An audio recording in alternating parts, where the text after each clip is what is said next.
Good evening and welcome to Clown World Network, where every day we bring you the circus of life to every device in this wonderful world that we live in. Let us pull back the curtain and introduce you to the circus, because here at Clown World Network, we are the Clown Wranglers, and it's a beautiful day to be exposing some wonderful clowns out there in the world today. Remember to like us on Facebook, follow us on Twitter, subscribe to us on YouTube. And we'll be coming to every other social media platform that you're on. Today's been a pretty awesome day. It's like pretty exciting. We hit our 500th subscriber on YouTube, on Facebook, and our 72nd subscriber on YouTube. The reason why these numbers are important is someday we're going to look back on this show.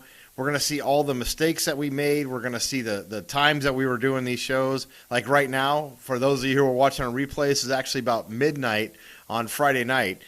And this week, we vowed to be in our studio, but there's a lot of kinks that you have to work out no matter how many times you practice. There's a lot of things that have to happen to make everything kind of go right. And when you're relying on other people to try to work that mesh and melding communication, it takes a little bit. So we appreciate you all bearing with us this week. And hopefully someday we'll all look back when there's 10, 15, 20, 25,000 subscribers and we have hundreds of videos underneath our belt, and we'll look back and laugh and look at this as our blooper days. So I'd like to thank you all for continuing to support us, understanding that we are just out here trying to do the right thing and be a kind of a beacon of light in this kind of weird world that we live in. So as we near this 100th goal, please remember to like, share, and follow us, and also subscribe to us on YouTube. And please invite your friends. We're doing the best that we can to do the best in the community. If you caught last night's episode, we had an awesome MAGA shout out to Ammo AZ, and the night before that, the Patriot Store. And we continue to try to bring in the businesses in the local community so you can get to know your neighbors. Speaking of neighbors, Biden wants to allow about 25,000 more of them in by the end of February. And I say this because today he announced that he was going to allow 25,000 in by the end of February. 25,000 people who are under the asylum seekers. Basically, under Trump in 2019, they made this thing, it was like you stay in Mexico while you're going through your process. So the idea was that you would genuinely be going through the process here to become a citizen as an asylum seeker, but you would be in Mexico while the process was going. So essentially, we didn't have to worry about the care and upkeep of the people that were here. So one of the things that I really liked about Trump, and one of the things that I think made him so unique and so awesome, was that he cared genuinely for the security of America. The border wall was one of his main staples of his 2016 election. His Remain in Mexico programs kept a lot of the asylum seekers from coming over to the border and said, hey, if you come, you're not going to be able to be processed. And he also had great support for our men and women at the border and in all of our law enforcement agencies. He genuinely acted in every way that we were the most important people in his life. And every speech that he gave and every time he came on TV, it was a we, it was an us, not a me or an I, no matter how bad the media portrayed it. So now that Biden is trying to roll back this Remain in Mexico program, we're looking at 25,000 people coming across the border as asylum seekers. They're basically going to be given just the rights to go, and here's your date that you need to show up. The first wave is this 25,000, but if you think it's going to stop there, you're sadly mistaken, because once people understand that this is going to be an open door policy, many more are going to come. And today I watched another article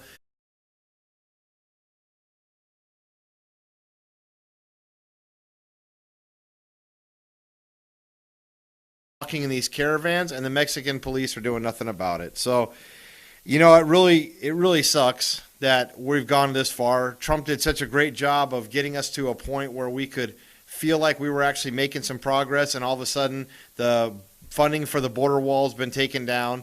The Remain in Mexico programs are being attacked, and we're allowing people over at a rate.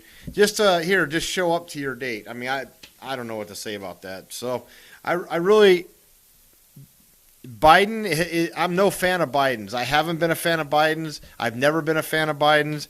But I'll tell you right now, the one thing that's making me really sick to my stomach is that Biden doesn't seem to be a fan of the American people. You know, this is more of a do as I say, not as I do type of thing. And a prime example of that is today, Joe and Jill were walking through the garden and at the White House. And Joe has been so tough on masks. He's like, you got to wear a mask, you got to social distance. But he's tougher on masks than he is on immigration. Have you noticed that? He's tougher on masks than he is on immigration. That's a pretty scary concept when you look at it. Well, today he and Jill were taking a stroll through the garden, and Jill had strategically placed all of these decorations that were about hope and about like messages of love and this, that, and the other. And you'll notice that she made sure that Joe was in front of him. So it was putting out this message like, look at Joe, he's a hope and love and all this. But ironically, at the end of the session, tough on mask Joe, light on immigrant Joe, walked over to an unmasked reporter. And he gave him a cup of coffee. And he said, I promise, I didn't drink from it. Which I don't understand, because Joe is like the proponent of like, I didn't drink from it. But yet, he's the proponent of social distancing. So I didn't see Biden, sterilizing his hands before he handed the coffee cup to him. I didn't see him, attacking the reporter for not having his mask on. It's like a gesture of goodwill, and as long as it's in Biden's best interest, then it's okay, right? It's just like any of these politicians, they go Nancy Pelosi going indoors and getting her hair blown when everybody else was being told to have their hair cut outside. It's do as I say, not as I do, and care about people other than us. And that's really not good. So I don't know. Biden wearing a mask, he wants to, he is like this mask guy, and he's so adamant about it. And he's talking about we need a year, no matter how many vaccines we have, no matter how much we reach herd immunity. He wants to have us wearing masks for a year. We're talking about reaching herd immunity sometime in November of this year, right around Thanksgiving. But even so, even with all the vaccines and all of that, he's saying we're going to need to have a mask on for a year. I'm just not doing it. I'm not a masker, and I'm thanks, but no thanks, Joe. Not happening. Biden said, that wearing a mask through the next year here can save lives, a significant number of lives. Well, that's great. A whole year. Is there any surprise at all that Joe Biden is our clown of the day? Right here at Clown World Network.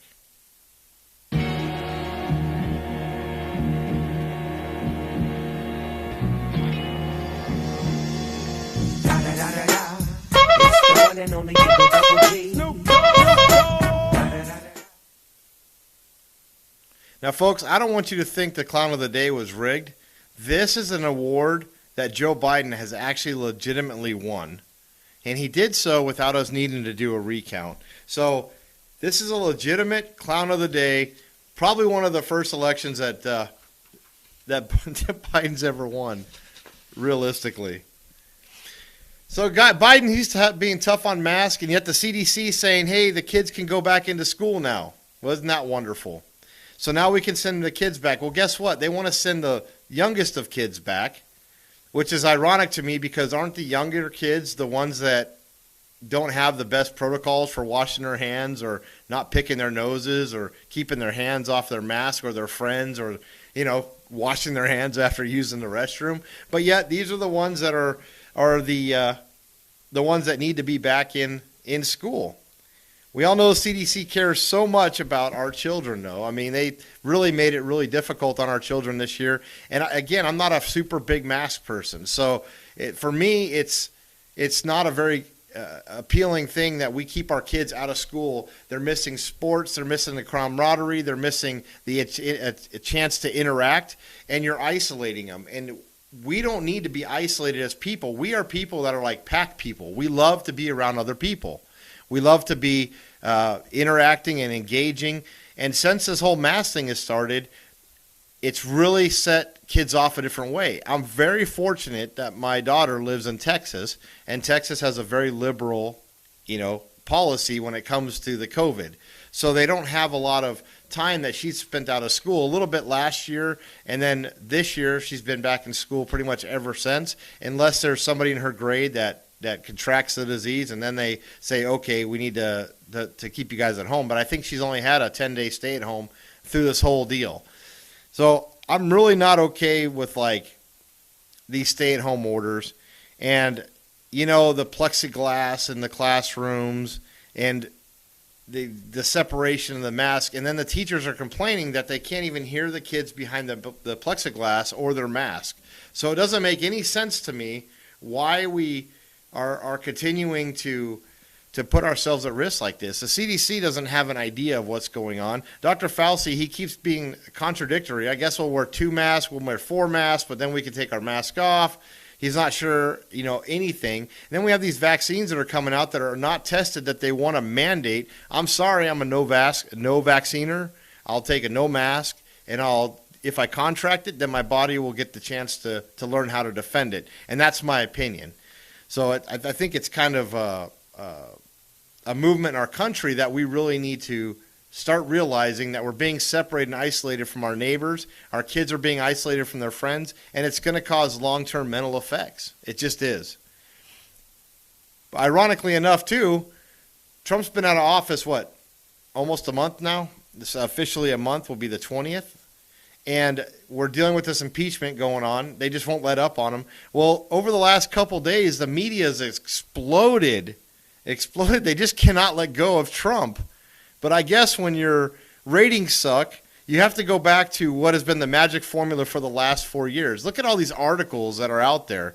I mean, holy crap. I can't even believe this is news.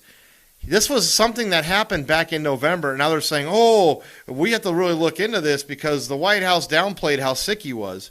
Well, I don't know about you or me, but if you're the leader of the free world and you supposedly contract the disease, that's like one of the worst things that's ever happened. It's a pandemic, and you go ahead and you take off less than 10 days, you still work, you still do your job, and then you get right back on the campaign trail. And does anybody realize how grueling of a campaign trail that Donald Trump led from the time September all the way through he got sick?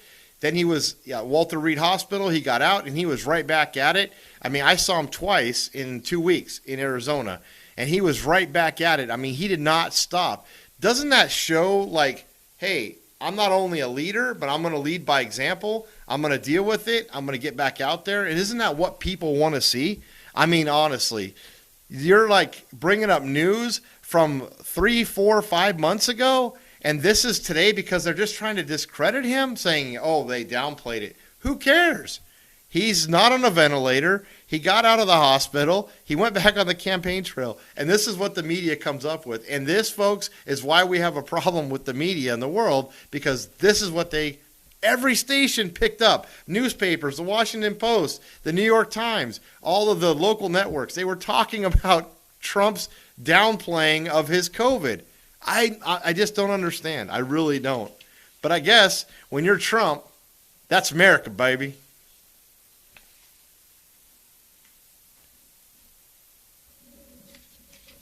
And I sure wish we had Trump in office right now, because I'll tell you what, there's been reports that ISIS is coming back.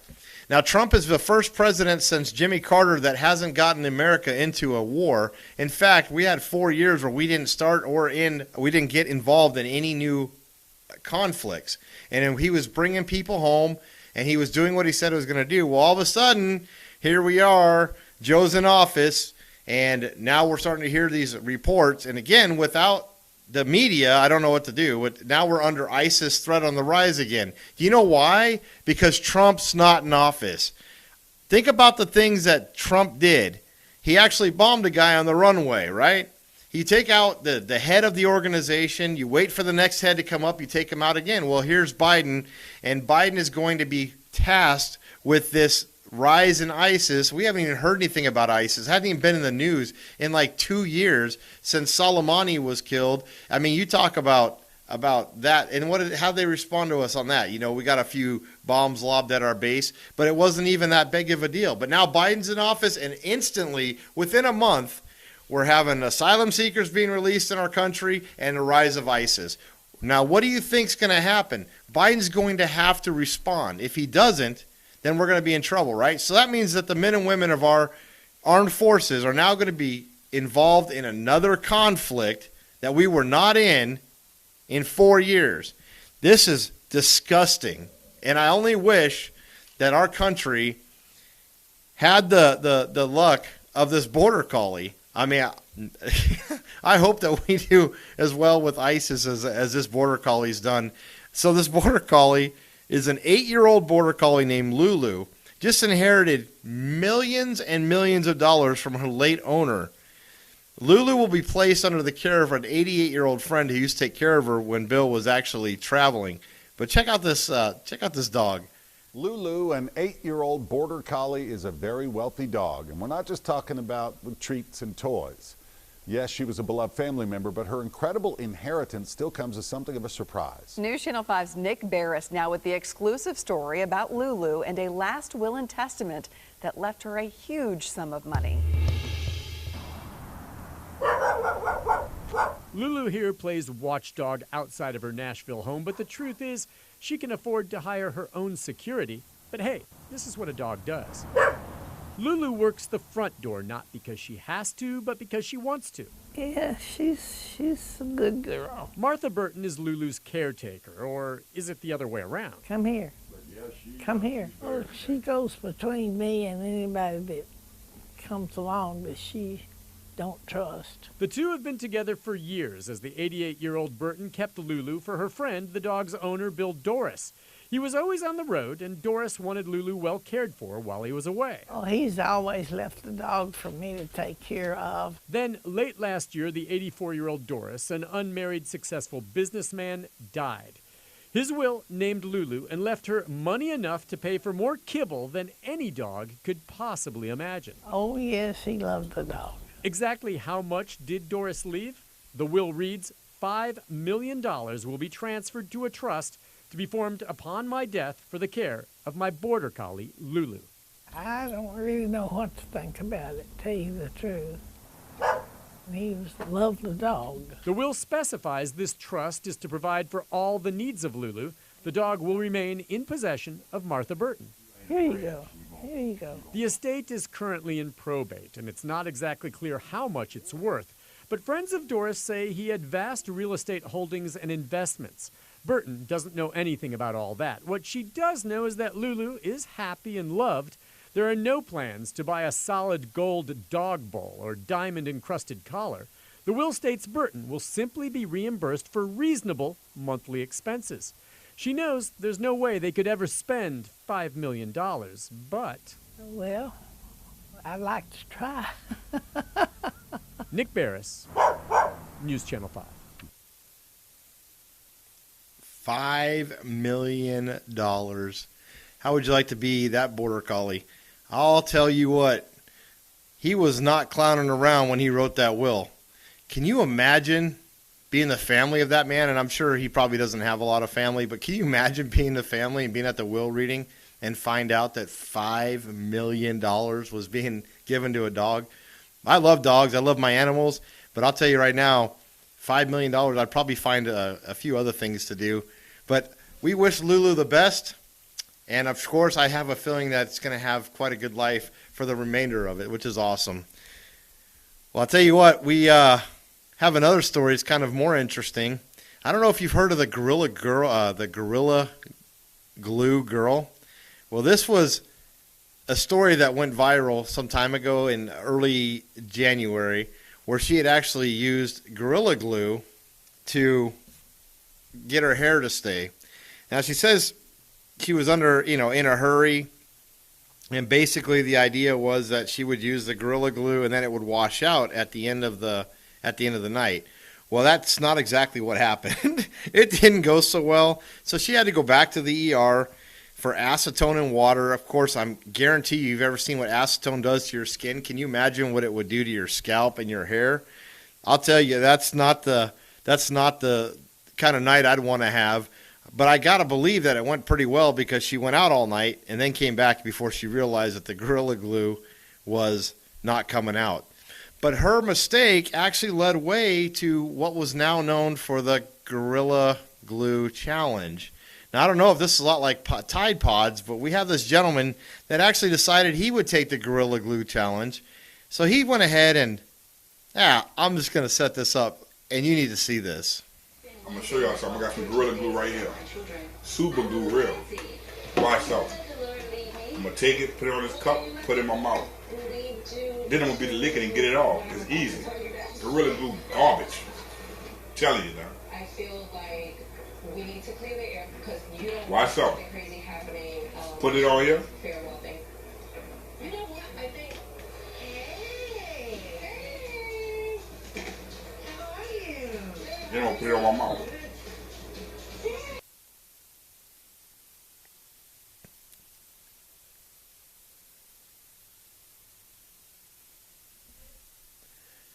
That was Len Martin. Now, here's the weirder part of this.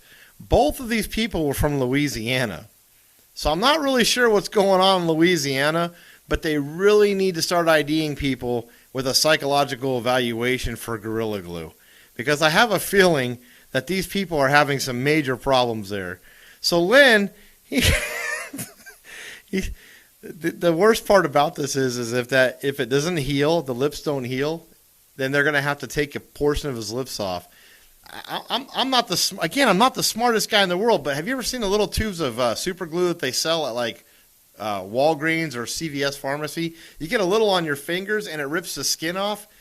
Have these kids never played with super glue when they were younger and they knew that, Gorilla Glue is essentially super glue? If you don't like the way it feels on your fingers, you don't like the fact that it rips your skin off, why would you put it on your hair or in your mouth? I don't know, but Len, I sure hope you just stick to this condom sorting challenge or whatever it was, because this is just one more dumbass challenge that I hope we don't see our kids doing out there.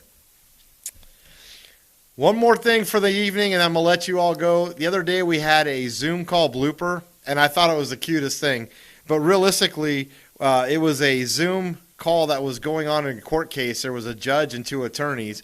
And the attorney actually had this thing called Sad Kitty. He had a Sad Kitty filter on there. I thought it was kind of cute because he was, you could just tell he was visibly shaken, and the cat had the expression. Well, I think the kitty lawyer is going to have to pass the torch to the upside-down congressman. Today's gig economy sprung out from the last recession. It offers a job to anyone who wants one. During COVID-19, we must make sure that our nation's sole proprietors and the smallest of small businesses receive timely. Will the gentleman suspend? I'm sorry, Mr. Emmer? Yes. Are you okay? I am. You're upside down, Tom. I don't know how to fix that. Would someone assist Mr. Emmer in getting right side up? What's that? Yeah, Madam Chair, I think the cat. Is this a metaphor? I don't know, but it's upside down. I don't know how to fix it. It's a good Donald. And FYI, maybe you can stand on your head as well. Okay, I appreciate at least it's not a cat. What's that? You're going viral, Tom. This is at the least cat. It's not a cat. I don't know what happened. It just came out this way. I think the funniest part of that when he's like, I turned it off, or Maxine Waters first asked him, are you okay? And then the other guy was trying to make a joke, and he said, I think if you stand on your head, you'll turn back upside down. I feel sorry for the older generation because they really don't understand the technology, and it's so simple to screw things up.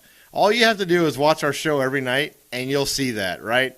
We're doing pretty well keeping it on task, but every night we've had a little bit of an error until we get it all figured out. I don't know. I love the Zoom calls. That's going to be, I think we're going to have like a whole thing, like the Zoom feature of the week. I think it's kind of funny. So that's a good idea for a segment, I think. Anyway, you guys, I hope you understand what we're trying to accomplish here. I really do. And I thank you for taking the journey with us. We're going to continue to improve and get better, and I assure you we're going to become more seamless. The idea was I didn't want to just be a talking head that came at you every night and cussed up a storm and gave you conspiracy theories and had you staring at my bathroom or my bookcase shower curtain.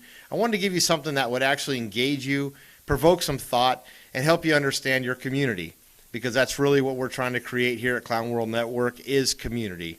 So if you can bear with me and bear with Lauren, who takes a lot of aggressive abuse when I'm done here, if you can bear with us and allow us the opportunity to continue to bring you this stuff at night, we really appreciate it.